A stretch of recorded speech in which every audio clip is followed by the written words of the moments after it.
قرآن میں کون سا پرندہ حضرت ابراہیم علیہ السلام کے واقعے میں ذکر ہوا؟ 4 پرندے جنہیں اللہ نے زندہ کیا۔ حضرت سلیمان علیہ السلام کے لشکر میں کون سا پرندہ خاص تھا؟ ہدہد۔ قرآن میں ابابیل پرندوں کا ذکر کس واقعے میں آیا؟ واقعہ اصحاب الفیل۔ ابابیل پرندے کس پر عذاب لے کر آئے تھے؟ ابرہہ کے لشکر پر۔ ابابیل پرندے کیا چیز پھینک رہے تھے؟ کنکریاں۔ حضرت سلیمان علیہ السلام پرندوں کی کیا چیز سمجھتے تھے؟ بولی۔ قرآن میں کون سا پرندہ اللہ کی تسبیح بیان کرتا ہے؟ تمام پرندے۔ حضرت ابراہیم علیہ السلام نے کتنے پرندے ذبح کیے تھے؟ 4۔ قرآن میں پرندوں کو کس چیز کی نشانی کہا گیا ہے؟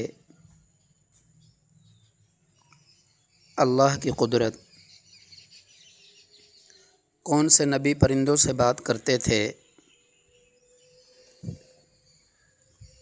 حضرت سلیمان علیہ السلام۔ قرآن میں پرندوں کے اڑنے کو کس چیز کی دلیل بتایا گیا ہے؟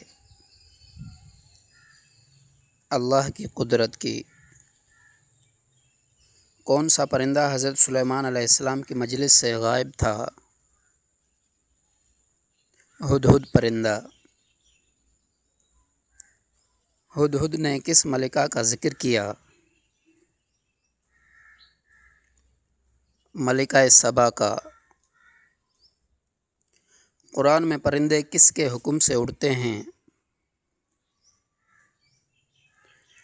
اللہ کے حکم سے۔ پرندوں کے پروں کا ذکر قرآن میں کیوں آیا؟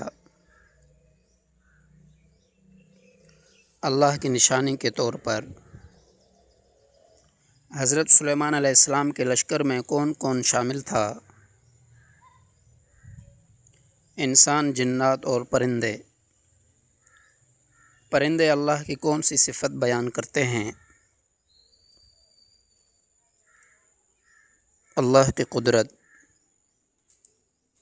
حضرت ابراہیم علیہ السلام نے پرندوں کو کیوں ذبح کیا؟ دل کے اطمینان کے لیے۔ قرآن میں پرندوں کو دیکھ کر کیا کرنے کو کہا گیا؟ غور و فکر۔